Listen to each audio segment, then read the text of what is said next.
2025 अभी एंड होने ही वाला था कि इजराइल ने पूरी दुनिया में हलचल पैदा कर दी, क्योंकि इजराइल ने सोमालीलैंड को एज इंडिपेंडेंट नेशन रिकॉग्नाइज कर दिया है। मतलब ये पूरी दुनिया के लिए एक सरप्राइज था। सोमालिया इससे नाराज हुआ। एनालिस्ट का यह भी कहना है कि हॉर्न ऑफ अफ्रीका आने वाले दिनों के अंदर एक नया बैटलफील्ड जोन बन जाएगा। यह मूव सिर्फ रिकॉग्निशन नहीं था, इसके पीछे था कि कैसे ईरान को कंट्रोल करना है, क्योंकि यह इजराइल की नई काउंटर स्ट्रेटजी है।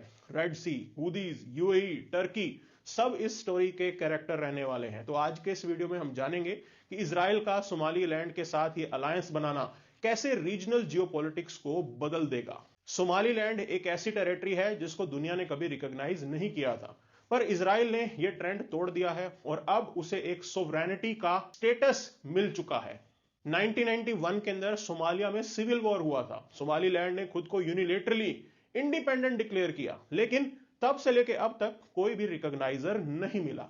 फाइनली यह ट्रेंड ब्रेक हुआ है। सवाल है इजराइल ने ऐसा क्यों किया? तो इसका आंसर है जियो स्ट्रेटजी।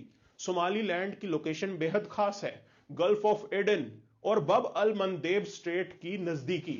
यह वो चौक पॉइंट है जहां से पूरी दुनिया का global trade, oil, naval traffic गुजरता है। और इसी रीजन से ही ईरान बैक्ड हूदीज भी इजराइल पर मिसाइल दागते हैं। मतलब इजराइल सोमालीलैंड को एज लॉन्च पैड और वॉच टावर के तौर पर यूज करेगा, खास हूदीज के ऊपर नजर रखने के लिए। यह पूरा डिसीजन बेहद सीक्रेसी के साथ एग्जीक्यूट किया गया है और इसके अंदर इजरायली इंटेलिजेंस एजेंसी मोसाद का भी रोल रहा है। अगर सोमालीलैंड ने अलाउ किया तो इजराइल को यहां पे एयर बेस, ड्रोन ऑपरेशन का एरिया, स्ट्राइक कैपेसिटी, यह सब मिलेगा हूदीज के खिलाफ। और इन डेवलपमेंट से इजराइल रेड सी में सर्विलेंस भी कर सकता है। मतलब सोमालीलैंड से ऑपरेट करना हूदीज के खिलाफ चल रही लड़ाई में एक गेम चेंजर बन सकता है। एट प्रेजेंट हमने देखा कि यूएई, यूएस, इजराइल सब हूदीज को रोकने की कोशिश में लगे रहे थे, पर आउटकम लिमिटेड रहा है। तो इजराइल को एक फॉरवर्ड ऑपरेटिंग प्लेटफॉर्म चाहिए था और सोमालीलैंड इस काम के लिए परफेक्ट लोकेशन है। और इस पूरे खेल में ईरान फैक्टर भी है।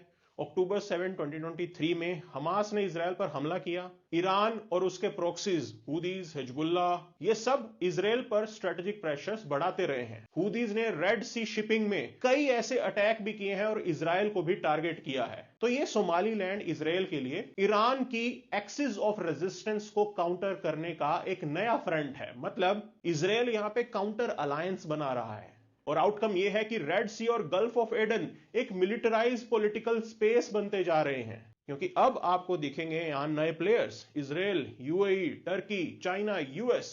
ये एरिया कभी न्यूट्रल शिपिंग का कॉरिडोर हुआ करता था और आज एक स्ट्रेटेजिक चेस बोर्ड बन गया है।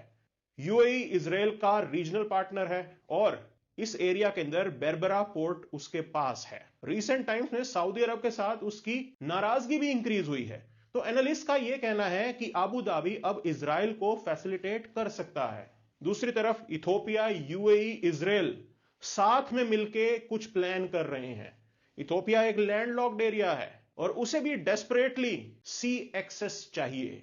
बिग पावर्स में यूएस नेवी की यहां प्रेजेंस है और जिबूती में चाइना अपना नेवल बेस ऑपरेट करता है और टर्की सोमालिया को अपना सैटेलाइट स्टेट मानता है। मतलब हलचल ही हलचल। इस पूरे रीजन में आपको दिखेगी कुछ silent equations. Israel, UAE, Ethiopia, Somaliland versus Turkey, Iran influence. Israel और टर्की की राइवलरी तो पुरानी स्टोरी है।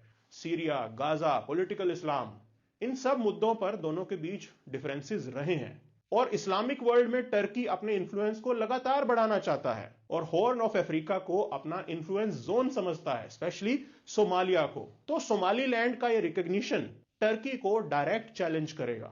यह लड़ाई होगी इन्फ्लुएंस की, मिलिट्री बेसिस की, अलायंसेस की, नैरेटिव्स की। लेकिन इसके बीच रीजनल मिलिटराइजेशन जरूर इंक्रीज होने वाला है। रेड सी में हूदीज के अटैक का डर एग्जिस्ट करता है। ईरान का पूरा एक्सिस है और यहां पर है मैरीटाइम चौक पॉइंट्स। जो एरिया कभी ऑयल और ट्रेड की लाइफलाइन हुआ करता था, आज वो वॉर जोन का बॉर्डर लाइन बन गया है। तो इस पूरे खेल में किस किस को क्या मिला? सोमालीलैंड को रिकॉग्निशन, इजराइल को एक्सेस, टर्की को थोड़ा नुकसान और ईरान के ऊपर प्रेशर। यह टेरिटरी जरूर बेहद छोटी है, लेकिन इसके ग्लोबल जियोपॉलिटिकल आउटकम्स काफी बड़े हो सकते हैं। तो आप बताइए, क्या रेड सी भी अब एक और कन्फ्लिक्ट जोन में बदल रहा है।